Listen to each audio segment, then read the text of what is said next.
জুলাই সনদ বাস্তবায়নের জন্য অবিলম্বে নভেম্বরের মধ্যেই গণভোট দিতে হবে। জুলাই বিপ্লবে প্রায় 2000 লোক জীবন দিয়েছেন, প্রায় 40,000 লোক আহত হয়েছেন, পঙ্গু হয়েছেন, চোখ হারিয়েছেন, কান হারিয়েছেন, পা হারিয়েছেন, হাত হারিয়েছেন, অনেকেই মানবতার জীবন যাপন করছে। এই ধরনের একটি গণ অভ্যুত্থানের পর আবার দাবি আদায়ের জন্য রাজপথে নামতে হবে, এটা বাংলাদেশের মানুষ কোন সময় আশা করে নাই। ডক্টর ইউনূস সাহেব ক্ষমতায় আসার পরেই উনি জাতির উদ্দেশ্যে যে ভাষণ দিয়েছিলেন, সেই ভাষণেই তিনি বলেছিলেন সংবিধানের মৌলিক সংস্কার তিনি করবেন, গণহত্যার বিচার করবেন, ফ্যাসিবাদের দোসর সরকারের ভিতরে বাইরে যারা আছে তাদেরকে চিহ্নিত করে গ্রেফতার করবেন, দুর্নীতির মাধ্যমে পাচারকৃত টাকা ফেরত আনবেন, দুর্নীতিবাজদের চিহ্নিত করে বিচারের মুখোমুখি করবেন। আর যে মৌলিক সংস্কার উনি করতে চেয়েছিলেন, 6টি কমিশন উনি গঠন করেছিলেন। সংবিধান সংস্কার কমিশন, নির্বাচন সংস্কার কমিশন, পুলিশ সংস্কার কমিশন সহ 6টি কমিশন সরকারের পক্ষ থেকে গঠন করা হয়েছে এবং সেই কমিটিগুলি দীর্ঘদিন ধরে এই দেশে লক্ষ কোটি টাকা খরচ করে কাজ করছেন। এই কমিশন কাজ করার পর জুলাই সনদের স্বাক্ষর ইতিমধ্যেই হয়ে গিয়েছে। এরপরেও কেন আন্দোলন করতে হচ্ছে বাংলাদেশের মানুষকে, কেন আন্দোলন করতে হচ্ছে আমাদেরকে?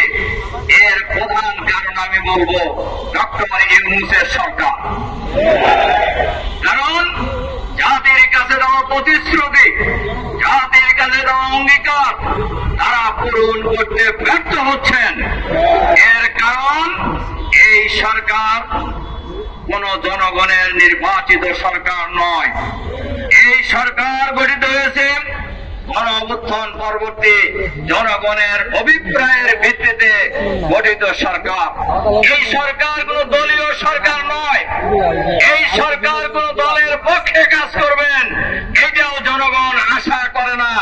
কিন্তু আমরা লক্ষ্য করছি সকল দল ঐক্যমত পোষণ করলেও একটি দলের আমতের কারণে এই প্রশাসন, এই সরকার, এই অন্তর্বর্তীকালীন সরকার সেই সিদ্ধান্ত বাস্তবায়ন করার ক্ষেত্রে বারবার গড়িমসি করছে বলে জাতি আস্তে আস্তে সংকটের দিকে ধাবিত হচ্ছে। এজন্য আমরা এই সরকারের কাছে আহ্বান জানাতে চাই, অবিলম্বে জুলাই সনদ যারা স্বাক্ষর হয়েছে, এই জুলাই সনদ বাস্তবায়নের জন্য অবিলম্বে নভেম্বরের মধ্যেই গণভোট দিতে হবে।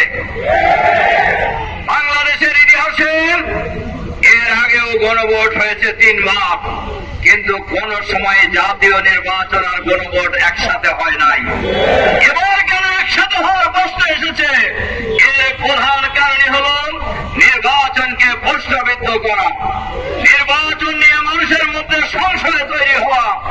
এ কারণে গণভোটের এক দিনে গণভোট এবং জাতীয় সংসদ নির্বাচনের কথা কেউ কেউ বলছেন, আর সরকার বাহাদুর চুপচাপ আছেন।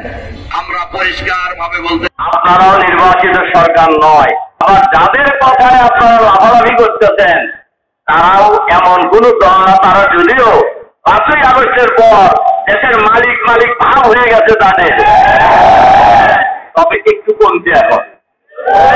ডাকসু আর ডাকসু নির্বাচনের পর একটু ভাব কমছে না? সংগ্রামী ভাই এবং বন্ধুগণ, আমরা বলি জনগণ যদি তাদেরকে ভোট দেয় আমাদের কোনো আপত্তি নাই, তারা সরকার চালাবে। কিন্তু ভোটের আগেই নিজেরা সরকার ভাব, এই ভাব বাংলাদেশের জনগণ মেনে নেবে না।